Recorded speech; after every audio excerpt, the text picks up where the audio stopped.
Hey, what's up, YouTube? I'm here. I haven't rode this 22 Lowrider S all week. I've been back on the Road Glide Limited and just really enjoying it. I got the new clutch put in, the Screaming Eagle high performance clutch, because I had saw a YouTube video where the guy was talking about if you get a stage 4 131, you're gonna need a new clutch, blah blah blah. So it kind of made me go out and get one, and it's all right. I don't know the difference, so I haven't really gotten into it. I do know a little bit of difference when you press the clutch lever, and it's a little bit tighter. But other than that, I mean, my other clutch was good, so I can't tell what kind of changes are actually done, but it's in there. So anyway, this Limited that I have normally has the shorter rear fender. And the reason why I put the longer fender on was because of the tour pack. I wanted to be able to take the tour pack off and not have a center light and have to have the license plate up so high, because there was just no bracket for it. I would have to get different turn signals, this, that, and the other. So I bought the Avan Black, I think it was called a Dominator fender, or so, I can't remember. But I bought the Avan Black fender that goes all the way down, and then I bought the long bags. So where that Harley-Davidson sticker is, that's where the plate used to go. And on these fixed brackets for the King Tour Pack, this piece right here is metal. It doesn't come off. This plastic piece does, but not this big heavy metal piece.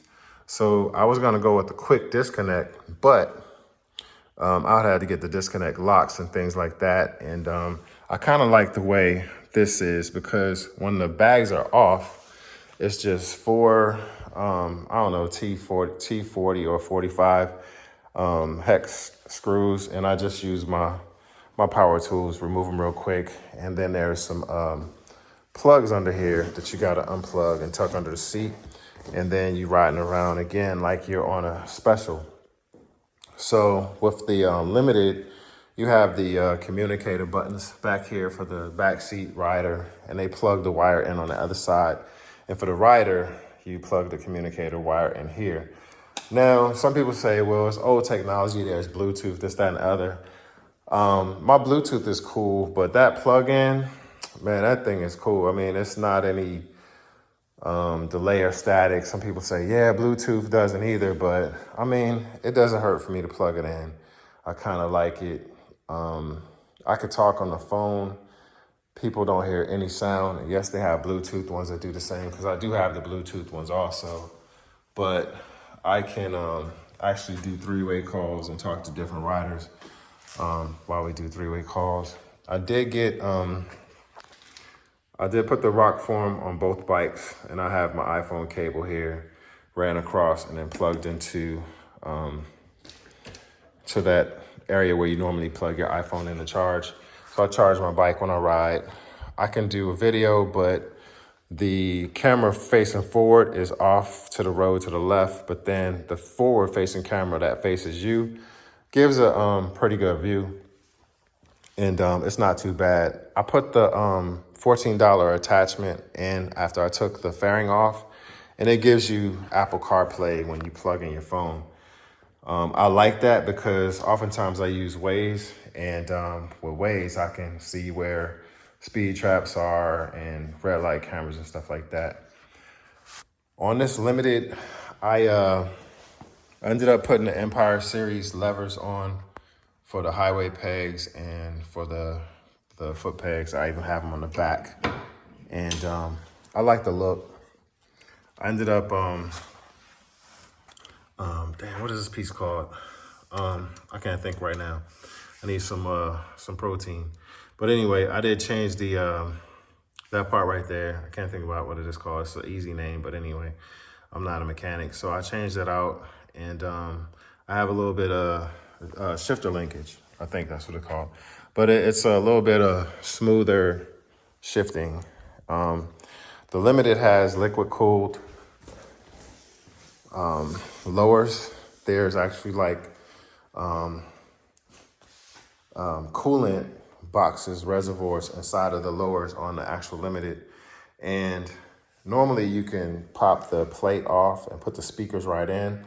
But for these, since it's like I don't know if it's really a radiator, but it's a coolant box in there with like coolant fluid, you have to put these raised type speakers on, and it only adds it a little bit to it. But I actually like the bass on these because my last Road Glide, I just put the regular speakers right in.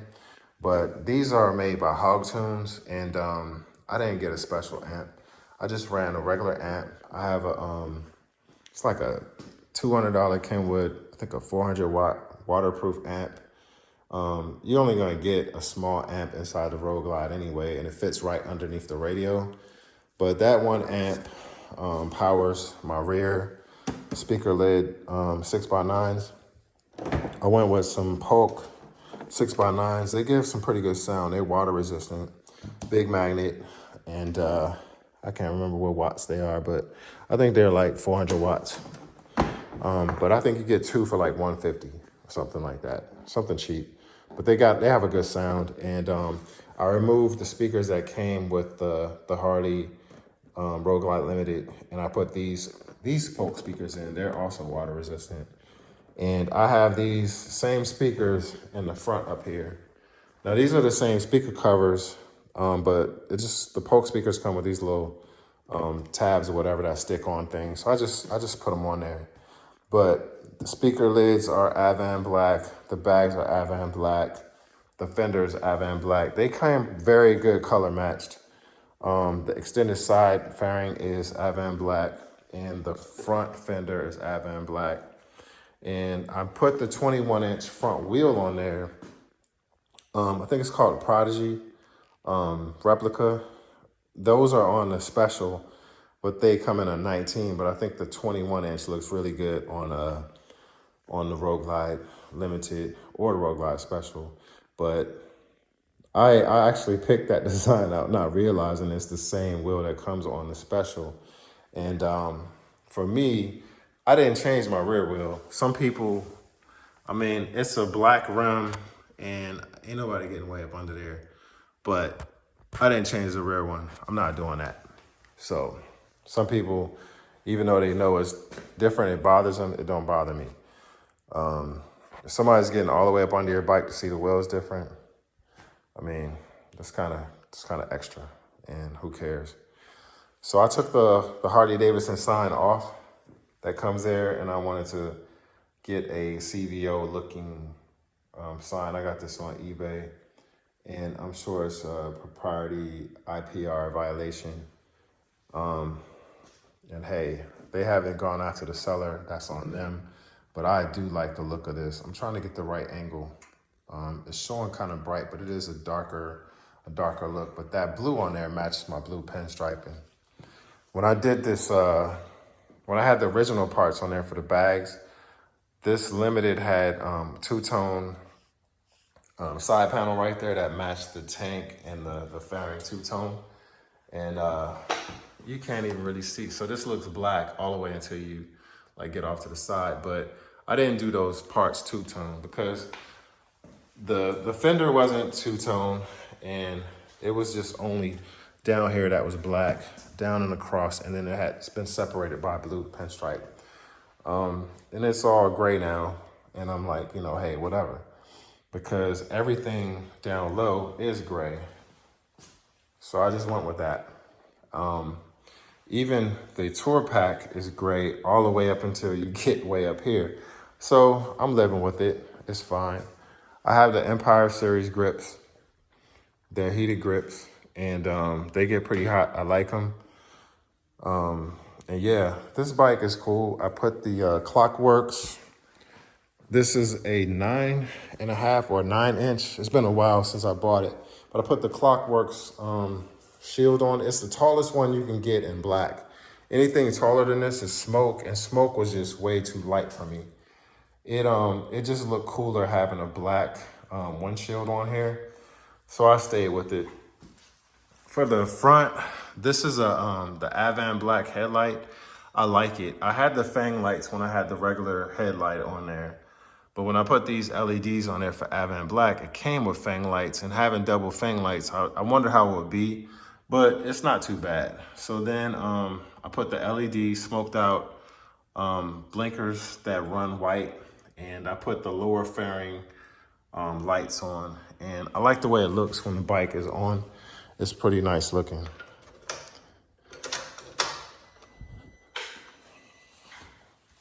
So that's the look you get. It's nice and bright. When you're turning, you get some pretty good amber lights that are pretty bright. Lit up in the back as well. And plenty of lighting. So when I'm braking or turning, I have that light, and I love it.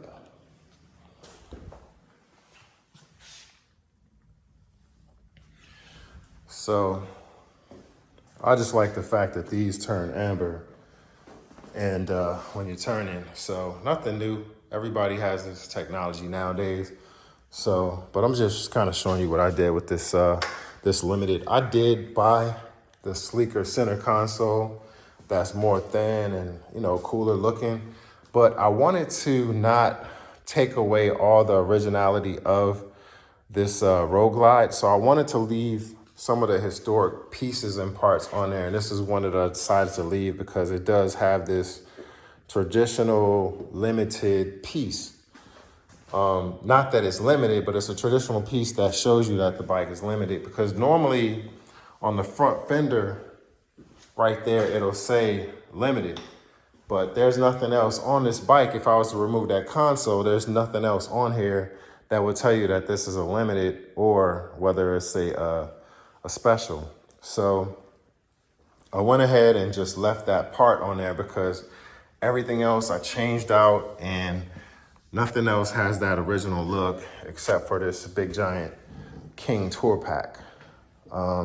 This seat right here, I changed it out. It's a 2-part seat. It has the blue stitching to match the blue pinstripe. However, I didn't see where there was a matching backrest for that matches this same kind of material or whatever. I didn't see one, so it's kind of mismatched. And you know, hey, oh well. So the 131 came with the different badging, and some people were like, "Oh man, you should leave it, let it be a sleeper." And so it's got the badging there, and there. I put the Arlen Ness air breather on, and I like that for a while, but then that window gets kind of dirty and nasty, and I'm not gonna be taking the air cleaner off to clean it. So that glass is just gonna be dirty. For the cover, the Derby cover, there was a company online, I can't remember what company it was, but they were able to get me a Derby cover that had 131 on it. I figure if I'm paying $6,200, I want it to be seen that I have a 131. Other than that, the badging has SE for Screaming Eagle up there. And I do have the original parts from this 114. I don't know what those pieces are really called. I just know if anybody needs them, inbox me. I don't even know how much to sell them for, but I will sell you that stuff if you want it for dirt cheap, and I'll just use the money from the proceeds as gas. So if you want the parts that were taken off when this was a 114, let me know. I have them sitting in my storage room downstairs in my basement of the house, which is climate controlled.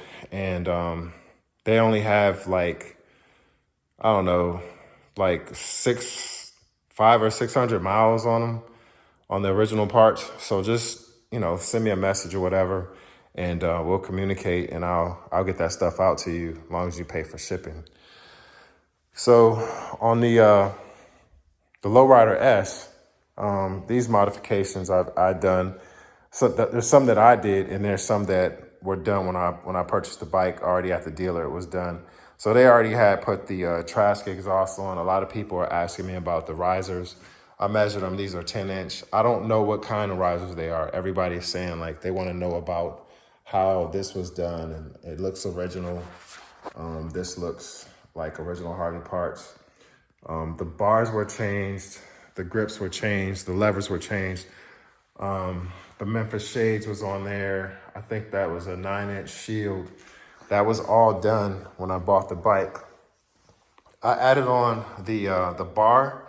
I took the rubber piece off here, and I did try to put the highway pegs on. They said these bars are 1 1/4 inch thick, but I tried to put on the highway pegs on there from eBay, and they wouldn't. And they were rated for that same diameter, but it just wouldn't tighten good around here. It was still pretty loose.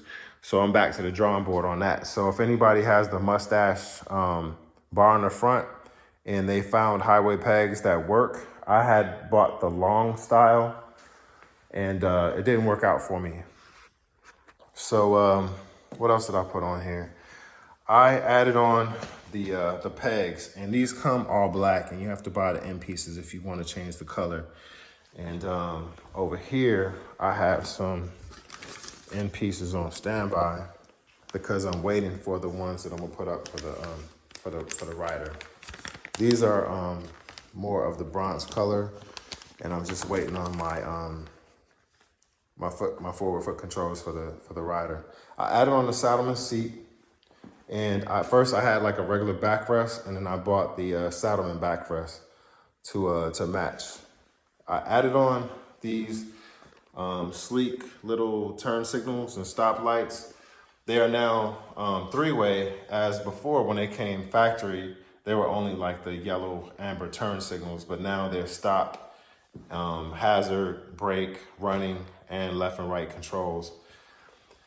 I was gonna change this big old light out, but I don't care. I'm just gonna leave it there. They have smaller ones that they're maybe like only half the size sticking out, but I hate the rear fender as it is anyway. I went with this look because I like The Walking Dead, and I like the big bar that the guy on The Walking Dead has on his bike, the big Sissy bar. But also, if I'm gonna take a road trip, which I probably won't on this, I'll take a road trip on that. But if I'm going somewhere and I do take a road trip, I like the bags that they have that you could just fit on the bar and strap all your stuff on. And you see dudes with the sleeping bags on the back. I think that's cool. That's that rider look that I like. And I just kind of stepped outside of my style on this one. And I turned out this bike I really like. It's one of the favorite Harleys that I've owned, and I've had pretty much almost all the models, and I like this Lowrider S, man. This thing moves. That 117 on 670 pounds is way more fun than riding this big old heavy deal with that 131 stage 4. There was somebody who, I think the guy in New Jersey, Cycle Fanatics, or one of his buddies or whatever, they did a video, and yeah, it was him. So he has the new 22 Harley, one of the series bikes, and then he has his big old Road Glide Silverback, and he does the time comparisons, and I mean, he's right. It does feel like this bike is faster, but he got killer times on his big, heavy Road Glide. So I don't know. I mean, I think stock, this bike is really, man, this thing moves.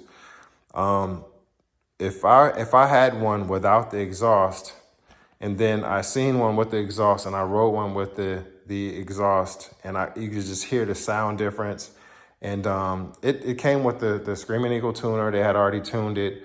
And for these bikes to already come with the heavy breather, I mean, you're getting a lot just with that breather on there. And if it has the tuner with it, I mean, you're getting a lot. One of the guys sent me a link for like a speaker system. I can't remember what it was called offhand, but I looked it up, and man, that thing is nice. I think the speakers are by Rockform, and I can't remember, man, I'm sorry, I can't remember what it was called, but the speakers mount up back there, has a universal mounting bracket, and they go in the back, and then it has like a control box up top. And I think for both parts, it was about $1,300. And they said that thing is 400 watts, and they said it's loud. But I put all this, speakers on this bike. I got a buddy, he's got all his bike in the shop now getting like this loud sound.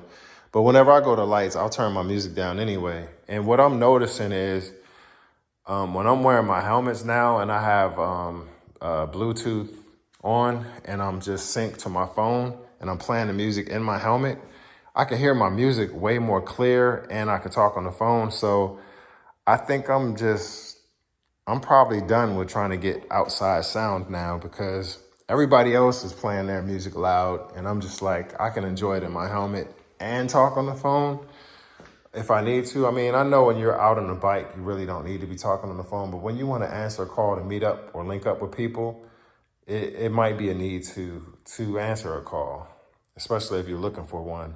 So anyway, so these are the mods that I've done to these two bikes. And all the other bikes are sold now. They're gone. So these are completely finished. I just had to decide when I'm going to sell these two and then grab another bike, another set of two bikes, and start over. There's not much more I should do to either bike without getting too crazy. It's just like sometimes you put too much on and it's overkill. So with this one, only thing left is mirrors, and I was thinking about the highway pegs, and they have these floodlights that are, small and really sleek by Harley that I was gonna get, but I mean, that's another $650. If you know of another company that is lower in price that has a plug-and-play set of highway lights, let me know. Because I seen this one lady who had the Lowrider S, who had like the large footboards, and she had these super cool floodlights. And I looked up the floodlights she put on there, and they were like $3,000. I was like, holy smokes. So anyway, that's enough talking. I did about 100 miles on the bike today on the Road Glide. I'm trying to still get my 500 miles in on that 131, breaking it in.